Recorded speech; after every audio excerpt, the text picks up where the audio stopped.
Hey everyone, it's Mice here, and welcome to another AFK Journey video. Hopefully your Song of Strive's journey is going well. And today I want to talk about one of my favorite teams currently in game. And you can see I'm currently pushing AFK stage, and this team wrecks all of the different PvE content except from the bossing ones, because they are going to require some unique teams and mechanics. But for the general purpose PvE, the towers, as well as any stages, even PvP, this team is the PvE god comp. And again, it centers around our hero Eironn. Eironn is just too good of a unit, and even heading into the Song of Strive at different seasons, he is able to pull his weight. Now let's take a look at what makes this core team of crowd control really good. First of all, the Howling Hurricane that you unlock at Mythic Plus.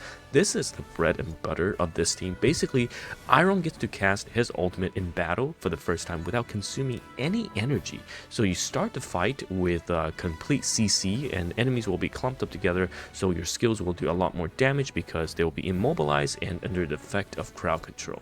And not to mention, Eironn's combo for the seasonal skill is going to be able to deal additional damage to current targets with each of the next 4 skill casts or normal attacks. And Eironn is basically going to ult in and reduce magic defense, and then going to go in with Ice Spike, right? This is an AoE attack. So you can see it really synergizes with the crowd control team, because you've got other units that also takes full advantage of the CC controls coming out. You've got Arden, who is able to summon vines, CC as well, and also gain, that's right, gain energy when a non-summon enemy is controlled. So this, coupled with Eironn's CCs and the rest of the crowd control effects coming out, Arden is going to gain energy really fast, okay? And of course, he also has Entangling Roots, so he will be able to offer himself to benefit from the CCs. And last but not least, Caroline completes, I think, the Tri-Core,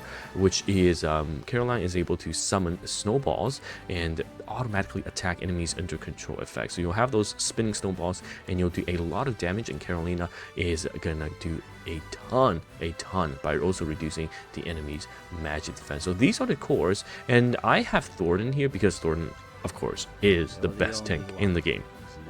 Right, for the general purpose tanking, Thornton will be able to cheat death twice basically, and also having the seasonal skill increases damage. This is alright. I wish he got a bit more survivability, but cheating death twice, and also synergy with Carolina to get the double Graveborn buff is very important. So you got 2 Graveborn and 2 Wilder, and the last spot is somewhat of a flex. You can use Damien, who is able to offer you basically haste. This haste from Inventor's Will is quite good. Okay, it allows you to ult faster. In PvP, it's very crucial and very important. And the seasonal skill also grants a shield to the frontmost allies, allowing your hero to tank a bit more. However, there's also Huon. Huon is pretty damn good as a Wilder hero. Not so much in the super short fights, but in the long term, you'll be able to increase attack, increase haste, and also heal and allies and provide additional haste. So I find myself a lot of times using Huon in this regard. So if we go to the PvE aspect, I'll just show you the stages. And of course, we know pushing the AFK stage is really important, because not only does it allow you to unlock more game functions, it's also where your resources are coming from. So we can see this fight basically with this team. Your Eironn ult first, everyone get caught, and you can see the snowballs already dishing out heavy amounts of damage.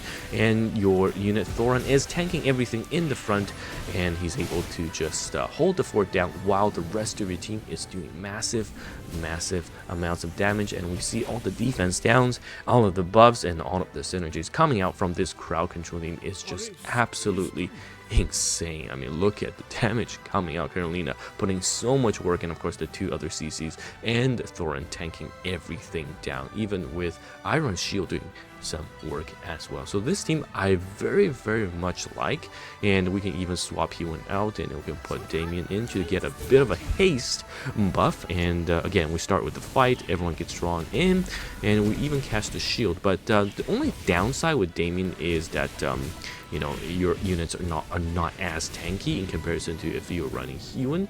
So I would say Damien is more of a PvP pick in that regard, but you know what, it still works. You can see that ooh, yeah, this ideally you have a healer, because by then Huon will be able to keep the rest of your team a bit more healthy. in comparison to someone like Damien. But you know what? The best part about AFK Arena is that you can just retry, right? You can just retry. It's actually pretty fast, and if you're ever hard stuck, there's always the option of using your allies units, or letting your allies clear for you if you're really lazy. So lots of synergies available, and let me know your thoughts. Make sure that you guys are enjoying and playing the game, because it is a journey and not a race, right? It's slow and steady for the marathon, essentially. But this team I very much like. Looks like we are going to have to upgrade our units before we progress any further, and yeah, we'll see how hard this team can push. And it's nice here, and I'll see you guys in the next one. Goodbye now.